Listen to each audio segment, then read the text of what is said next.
నమస్తే, welcome to Andhraprabha.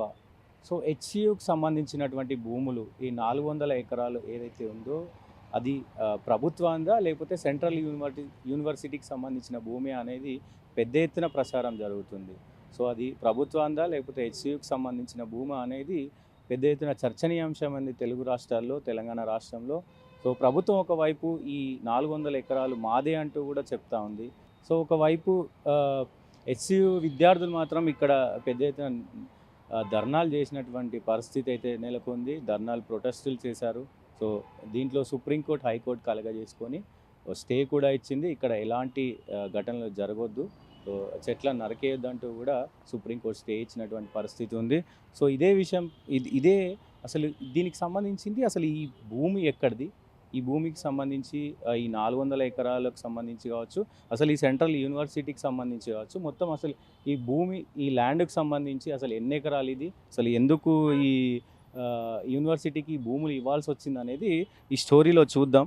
So ముఖ్యంగా ఈ సెంట్రల్ యూనివర్సిటీ అంటే పెద్ద ఎత్తున మనకు తెలుసు, హైదరాబాద్లో కాకుండా ఎక్కడెక్కడి నుంచో విద్యార్థులు కూడా వచ్చి ఇక్కడ సెంట్రల్ యూనివర్సిటీలో, హైదరాబాద్ విశ్వవిద్యాలయంలో చదువుకుంటారు. సో అసలు విద్యార్థులు ఆందోళనలు అండ్ అలాగే ర్యాలీలు, అరెస్టులతో కొన్ని రోజులు హైదరాబాద్ సెంట్రల్ యూనివర్సిటీ ఉద్రిక్త వాతావరణం నెలకొన్న విషయం మనందరికీ తెలిసిందే.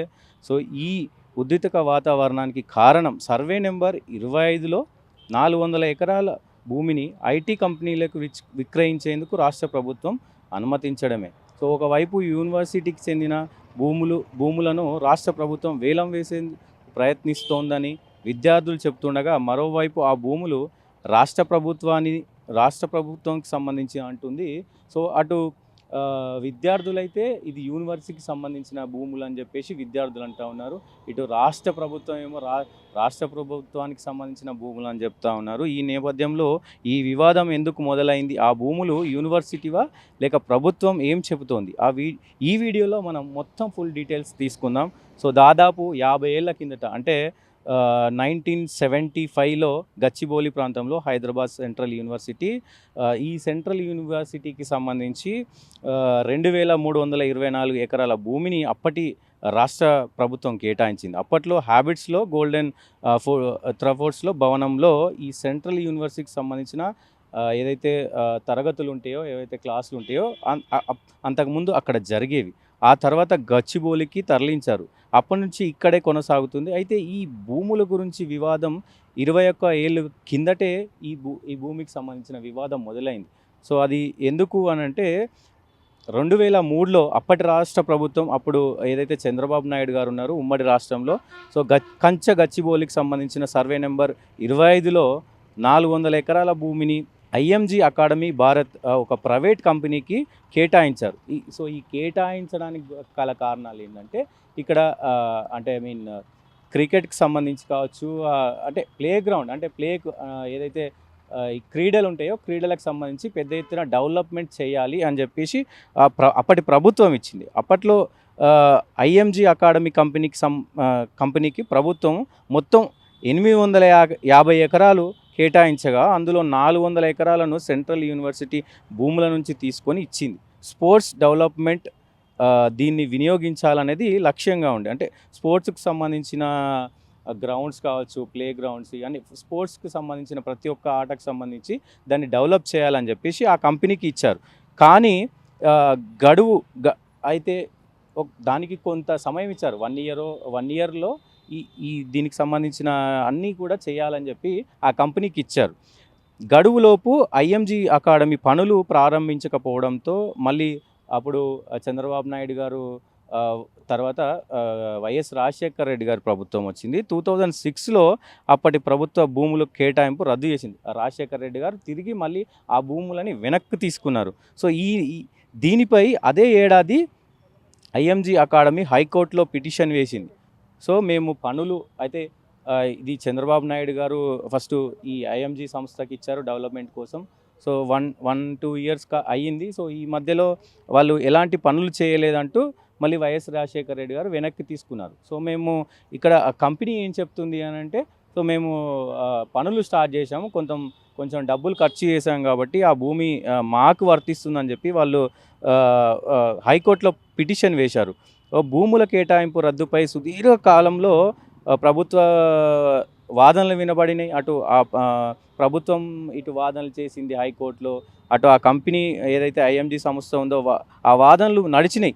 ఇది 2006 నుంచి ఈ కేసు సమస్య అనేది నడుస్తుంది.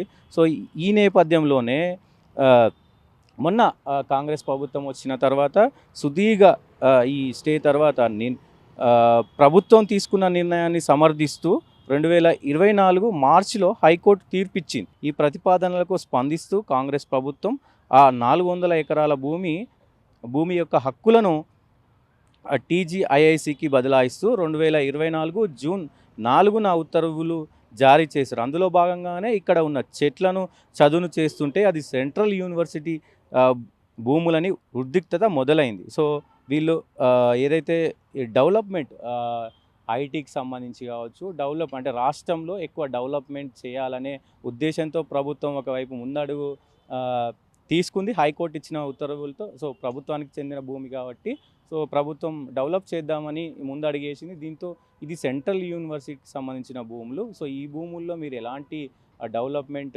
చేయకూడదు సో అని చెప్పి కూడా ఇక్కడ సెంట్రల్ యూనివర్సిటీ సంబంధించిన విద్యార్థులు పెద్ద ఎత్తున ధర్నాలో పాల్గొనడం జరిగింది.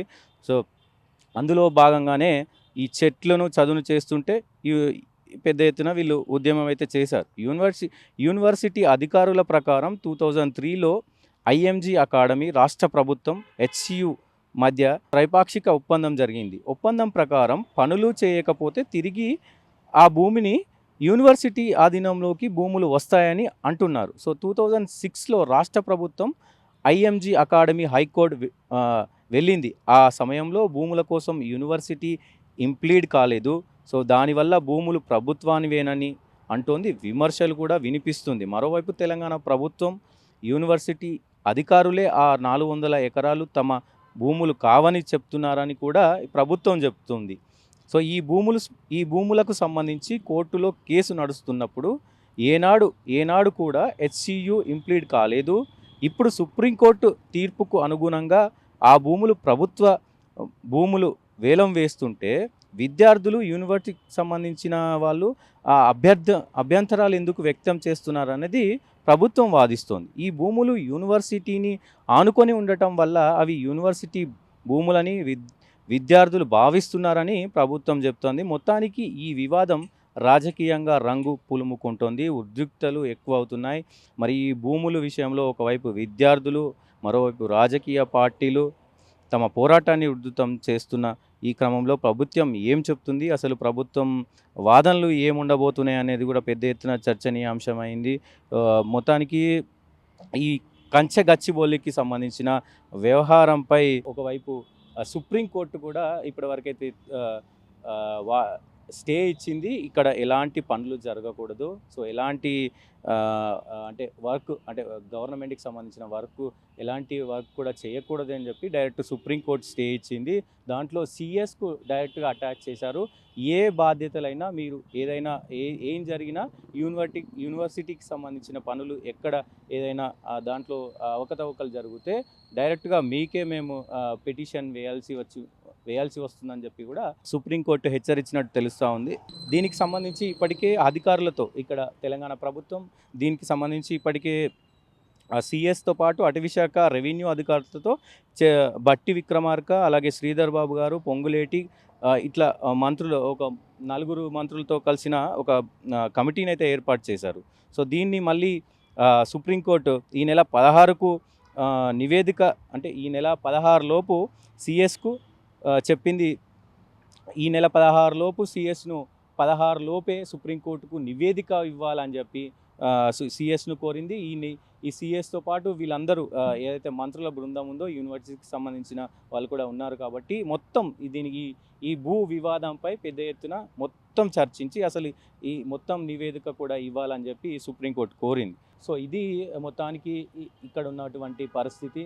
సో అసలు ఈ భూమికి సంబంధించి అప్పటి తెలంగాణ ప్రభుత్వం ఏదైతే ఉమ్మడి రాష్ట్రంలో ఉన్నప్పుడు సో తెలంగాణ ఉద్యమం తొలి ఉద్యమం ఉవ్వెత్తున రేగుతున్న సమయంలో అప్పటి ప్రభుత్వం ఒక జీవో తీసుకొచ్చి సో ఇక్కడ అంటే తెలంగాణ వాళ్ళే కాకుండా ఆంధ్ర వాళ్ళు తెలంగాణ వాళ్ళు కలిసి చదువుకుంటారు. సో ఈ ఉద్యమాన్ని అణచివేయడానికి అంటే ఉద్యమాన్ని అణచివేయడానికి కాకపోతే విద్యార్థులు చదువుకుంటారనే పెద్ద ఎత్తున ఉద్యోగ అవకాశాలు కూడా వస్తాయని చెప్పి ఈ ఈ ఏదైతే 2300 ఎకరాల భూమిని కేటాయించారు ఉద్యమం సమయంలో 1969 ఆ సమయంలో దీన్ని ఇచ్చినటువంటి పరిస్థితి. సో దాని తర్వాత చాలా పరిణామాలు చోటు చేసుకున్నాయి. సో మొత్తానికి ఇది ఎక్కడి వరకు వెళ్తుంది? సో ఈ భూమి అసలు మరి ఈ 400 ఎకరాలు ముఖ్యంగా ఈ 400 ఎకరాలు అసలు సుప్రీంకోర్టు ఏం తేల్చబోతుంది అనేది పెద్ద చర్చనీయాంశమైంది. సో మరి చూద్దాం అసలు ఏం జరుగుతుంది? రాష్ట్ర ప్రభుత్వానికి సుప్రీంకోర్టు ఏం చెప్పబోతుంది? యూనివర్సిటీ వాళ్ళకి ఏం చెప్పబోతుంది? ఇక్కడ పెద్ద ఎత్తున మీరు చూస్తే ఇది మొత్తం పర్యావరణానికి సంబంధించిన విషయం. ఎందుకంటే సో అటు హైదరాబాద్‌లో మెయిన్‌గా పొల్యూషన్ కూడా ఎక్కువైందని చెప్పుకోవచ్చు.